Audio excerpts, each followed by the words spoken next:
दोस्तों, जब इंसान की सांसें भी थमने लगें, जब इंसान की रूह भी कांपने लगे, तो अंदाज़ा लगाइएगा कि उस इंसान के ज़हन के अंदर कैसा माहौल होगा।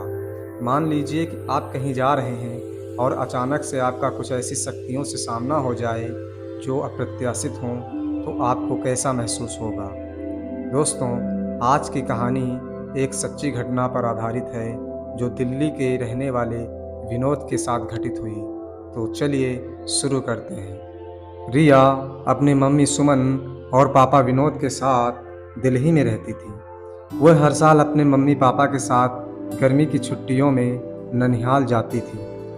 उनका ननिहाल अलीगढ़ ज़िले में था। एक बार की बात है, रिया के स्कूल की छुट्टियां पड़ चुकी थी। रिया और सुमन ननिहाल जाने के लिए तैयार थे। विनोद को ऑफिस में काफ़ी काम होने की वजह से शाम को छुट्टी मिल पाई। दिन ढल चुका था। सुमन ने कहा, अब रहने दो, अब जाने का समय नहीं है। सुबह होते ही हम अलीगढ़ के लिए निकल जाएंगे। इस पर विनोद ने कहा, हमारे पास खुद की कार है, दिन ढल गया है तो क्या हुआ, हमें कौन सा वाहन बदलना है। रिया भी जिद करने लगी, मम्मी अभी चलो ना, मुझे अभी नानी के घर जाना है। रिया और विनोद के बहुत जिद करने पर सुमन जाने के लिए तैयार तो हो गई थी, लेकिन अंदर ही अंदर न जाने क्यों उनका मन घबरा रहा था। अब रात हो चुकी थी और इन लोगों की गाड़ी सड़क पर चले जा रही थी। रात की वजह से सड़क पर वाहनों का आना जाना कम हो गया था। विनोद कार चला रहा था, सुमन और रिया पीछे की सीट पर बैठे थे। जिस गांव में उन्हें जाना था वह गांव अलीगढ़ से करीब 20 किलोमीटर आगे था। वह अलीगढ़ पहुंच चुके थे। आगे का रास्ता कच्चा और सुनसान था। वहां कोई आता जाता भी नहीं दिख रहा था। गाड़ी अब कच्चे रास्ते पर चले जा रही थी। थोड़ी ही दूर चलने पर गाड़ी अचानक रुक गई। रिया ने पापा से कहा, पापा क्या हुआ, गाड़ी बंद कैसे हो गई। विनोद ने कहा, पता नहीं बेटा, उतर कर देखता हूँ। सुमन ने कहा, जल्दी देखिए और यहाँ से चलिए, कितना सुनसान रास्ता है, मुझे कुछ ठीक नहीं लग रहा। कार से उतरकर विनोद ने गाड़ी के बोनेट को खोलकर देखा, लेकिन गाड़ी में कहीं कोई कमी नहीं दिखी। वह कार के अंदर आकर बैठ गया और कुछ सोचने लगा। तभी सुमन ने कहा, क्या हुआ, चलिए ना। विनोद अभी भी कुछ सोच रहा था। फिर सुमन ने रिया के पापा के कंधे को पकड़कर जोर से हिलाया और कहा, क्या हुआ, क्या सोचने लगे। मैं कह रही हूँ चलिए यहाँ से, मुझे बहुत अजीब सा महसूस हो रहा है। एक तो सुनसान रास्ता, ऊपर से रात, जल्दी चलिए। तब विनोद ने कहा, मैं ये सोच रहा हूँ कि गाड़ी में तो कोई खराबी नहीं है, फिर गाड़ी रुक क्यों गई। देखिए, क्या पता गाड़ी स्टार्ट हो जाए। तब विनोद ने गाड़ी स्टार्ट करने के लिए चाबी घुमाई और गाड़ी स्टार्ट हो गई। अब कार दोबारा उस रास्ते के अंधेरे को चीरते हुए फिर आगे बढ़ने लगी। अभी थोड़ी ही दूर कार चली थी कि रिया चिल्लाई, मम्मी। एकदम से विनोद ने कार को रोका।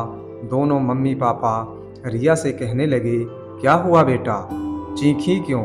इस पर रिया ने कहा, पापा मुझे ऐसा लगा जैसे हमारी कार के नीचे एक आदमी और औरत आ गए हैं। विनोद ने कहा, नहीं बेटा, ऐसा कुछ नहीं है।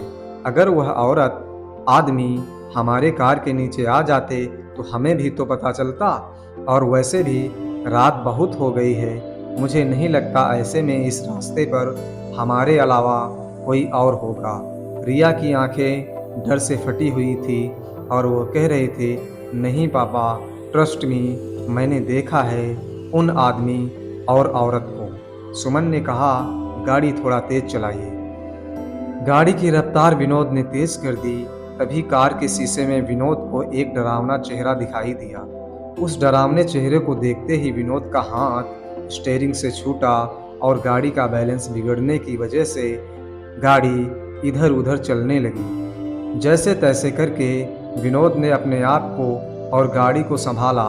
तभी सामने एक औरत और आदमी दिखाई दिए जो गाड़ी रोकने का इशारा कर रहे थे, लेकिन विनोद ने गाड़ी नहीं रोकी, बल्कि गाड़ी की रफ्तार और तेज कर ली, क्योंकि अभी तक तो वह रिया की बात पर विश्वास नहीं कर रहे थे। और अचानक से उन दोनों आदमी औरत का ऐसे कार के सामने आना और लिफ्ट मांगना सुमन और विनोद को डर से भर देने के लिए काफ़ी था। विनोद तो पसीने से लथपथ गाड़ी को अंधाधुंध रफ्तार में भगाए जा रहा था। तभी ये क्या, वह औरत और आदमी जिनको विनोद ने पीछे छोड़ा था फिर सामने खड़े थे और गाड़ी रोकने का इशारा कर रहे थे। अब तो उन तीनों की जान मुंह को आ गई। अचानक सुमन का फोन बजा। हेलो कौन? दूसरी तरफ से सुमन का भाई अर्जुन बोल रहा था। हेलो दीदी, कैसी हैं आप? सुमन ने कहा, भैया कुछ ठीक नहीं है, इस रास्ते पर बहुत गड़बड़ है। और सुमन ने उन दोनों आदमी औरत के बारे में भी अर्जुन को बताया। तब अर्जुन ने कहा, दीदी आप चिंता मत करो, मैं अभी आता हूँ। और 5 से 10 मिनट बाद ही अर्जुन वहाँ रास्ते पर खड़ा था। विनोद ने गाड़ी रोकी और कहा, अच्छा हुआ अर्जुन तुम आ गए, पता नहीं क्या हो रहा था हमारे साथ, कुछ समझ ही नहीं आ रहा था। अर्जुन ने कहा, कोई बात नहीं जीजा जी, मैं आ गया हूँ ना, अब आपको कोई प्रॉब्लम नहीं होगी। अर्जुन भी अब कार में बैठा और कार घर की तरफ चल दी।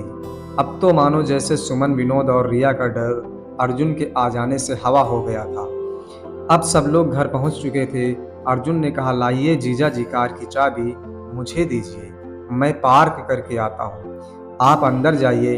विनोद ने कहा, ठीक है, और चाबी अर्जुन को दे दी। जैसे ही रिया और उसके मम्मी पापा ने घर में इंटर किया, तीनों चौंक पड़े। घर में सब लोग रो रहे थे और सामने किसी की लाश पड़ी थी। यह देख सुमन और विनोद दंग थे कि क्या हुआ है घर में, और हमें अर्जुन ने भी कुछ नहीं बताया। सुमन की मां ने रोते हुए सुमन से कहा, बेटा तेरा भाई अर्जुन अब इस दुनिया में नहीं रहा। इतना सुनते ही सुमन, विनोद और रिया के पैरों तले जमीन खिसक गई। सुमन को विश्वास नहीं हो रहा था, क्योंकि जो भाई घर के बाहर तक उसके साथ था, घर में उसकी लाश पड़ी हुई थी। यह देखने के लिए कि कहीं यह मेरा वहम तो नहीं। सुमन ने अर्जुन के चेहरे से कफन हटाया। हाँ, यह सच था, सामने जो लाश पड़ी थी वह अर्जुन की थी। सुमन के पिता ने बताया कि रात 9 बजे अर्जुन अपनी बाइक से घर आ रहा था, तभी उसकी बाइक को एक ट्रक ने जोरदार टक्कर मारी, जिससे उसके सर में चोट आई और मौके पर ही उसकी मौत हो गई। अगर अर्जुन मर चुका था तो जो बाहर था वह कौन था? दोस्तों, कभी कभी ऐसा होता है कि हमारे अपने हमसे दूर जाने के बाद भी किसी न किसी वजह से जुड़े रह जाते हैं। जैसे घर के किसी सदस्य में मरने वाले का हद से ज़्यादा प्रेम, या और भी बहुत सारी वजह हो सकती हैं। ये कहानी एक सच्ची घटना पर आधारित थी। दोस्तों, अगर ये कहानी आपको पसंद आई हो तो हमें कमेंट करके ज़रूर बताएं। वीडियो देखने के लिए आप सबका धन्यवाद।